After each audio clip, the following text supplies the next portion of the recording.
Isaiah 53, verse 3, the prophecy about Jesus. He is despised and rejected by men, a man of sorrows and acquainted with grief, and we hid, as it were, our faces from him. He was despised, and we did not esteem him. Jesus, as Son of Man, was a man of sorrows and acquainted with grief.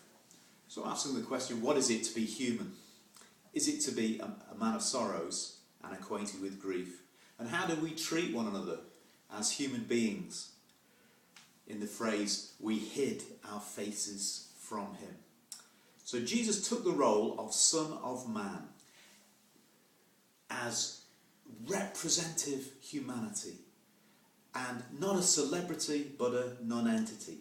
And he was a man of sorrows in himself and acquainted with grief in others. You must admit that we live in a terribly unjust world.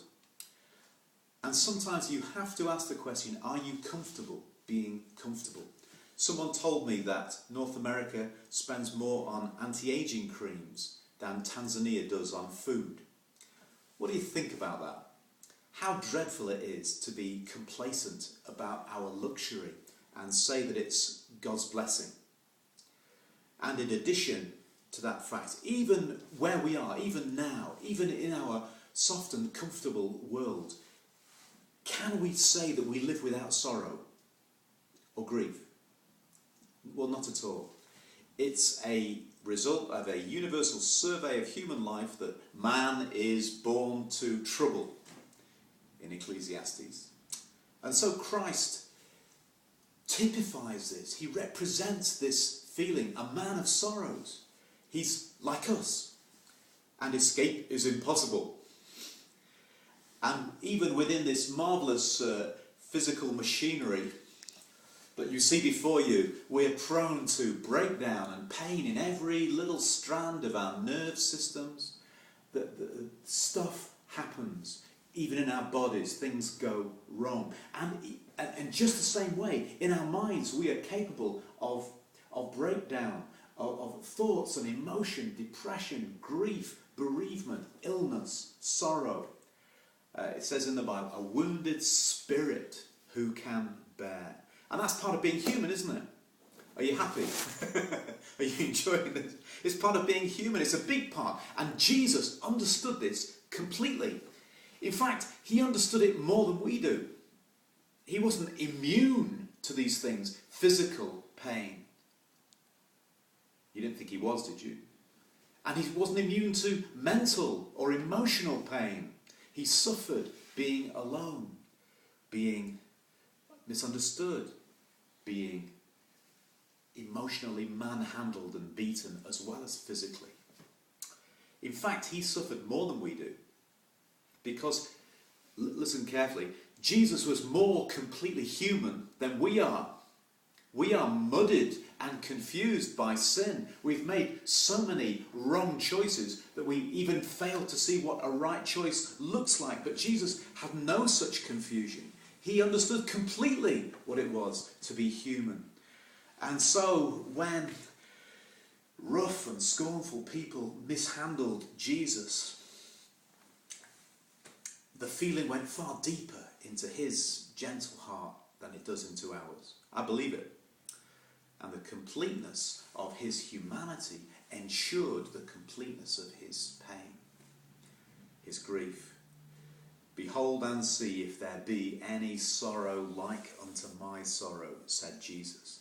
Jesus came to do a work. And when he was 12 years old, he said, did you not know I would be about my Father's business? I'll be doing the things, I only do the things I see the Father doing. I must work when it is day, because the night is coming when no man can work. Didn't you know? And then at the end he said, I have finished the work which you gave me to do. John 17. He was engaged in an enterprise and he submitted to a work. And Jesus is typifying what humanity is all about. We have come here. We are created and purposed to do a work. To work. And Okay, maybe there are some that we call the idle rich that have so purposed their world, so received so much that they don't have to work. But they have their own curse. That's not what we're talking about today. They have their own issues to deal with. But that's another story. And the life of luxury is not a life of unbroken blessing. Okay? All right. And Jesus talks about us that as men of sorrows, people of sorrow, who have to deal and work and move through. Nothing good was ever done without work. Amen? And no book worth reading was ever written without toil, without effort. And no work that was made to last happened just by chance. It can be tough. And Jesus shared that. But he also shared in the poverty of humanity.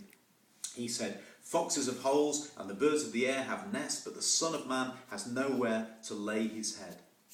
I have to say I've never experienced poverty. When my son was in Tanzania, he said he was considered rich because he had 2 pairs of shoes.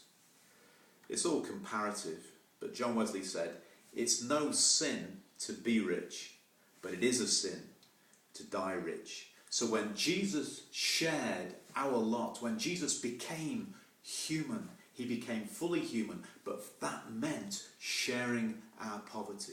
So if you feel you are somewhat without the blessings of good life, the good life, be assured that Jesus is right there with you. Jesus had compassion as if he was walking the whole of his life through the wards of an enormous hospital with hands stretched out to him. He understands. He understands completely. And it says in Matthew, and at evening they brought to him many that were sick. And again it says this wonderful thing. He was moved with compassion. Let's leave it there. Wherever you are and whatever it is that is burdening on you right now, Jesus is with you. Amen. God bless.